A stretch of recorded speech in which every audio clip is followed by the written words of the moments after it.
More NATLAN breadcrumbs and also more about Emily being in 4.8 are here, and it's mostly a discussion between a person asking certain questions and a data miner answering them.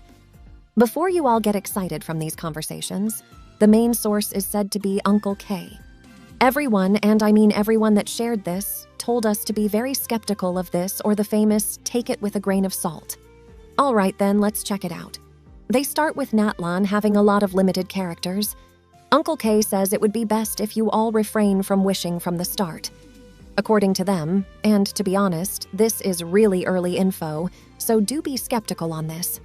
5.0 will have 2 5 stars, and 5.1 and 5.2 will only have 1. I bet one of the characters in 5.0 is a bow character, since in every X.0 version, the 5-star character has been a bow. 1.0 is Venti, 2.0 is Yoimiya, 3.0 is Tignari, and lastly, 4.0 is Liney. They also asked if there would be massive power creep or if the characters would maintain the DPS of Fontaine characters. Since you know characters like Nouvellette and stuff are very strong, their answer was that new systems and comps are coming. This will in turn buff many old characters, and the main story is starting to hit its real important areas. I don't know why they said things about the lore when the question was about power creep, but hey, we got that bit as well. So basically, there might be a shift in power scaling since a lot of old characters will be usable again, which is what they are saying. This doesn't really answer the question of whether more NATLAN characters will power creep, but if old news about Bennett and certain characters getting power creeped is true, well, I guess you got the answer. They ask if there will be a Mobius X-Spy coming to NATLAN, and Uncle's response was a confused Noel emoji, which means they don't know. Uncle's response was that he doesn't know the specific characters, but 2 of the limited characters will be catalysts and 1 will be Claymore. How real is this? Only time will tell. But from patterns, we know that 5.0 will definitely have a 5-star bow user. Most likely, the Pyro Archon is a Claymore user, since that would make kinda sense, but yeah, let's see. The person also asked about the level 100 being in NATLAN, and Uncle replied that everyone is saying that. It's sus, but also believable. So basically don't know. They ask about Emily and also ask, will there be more Bond of Life characters? And the answer is that Emily will be an ATK scaling off-fielder. More details are not available. A lot of data miners have also started talking about Emily, so this could mean she has her first banner in 4.8. Now about the Bond of Life characters.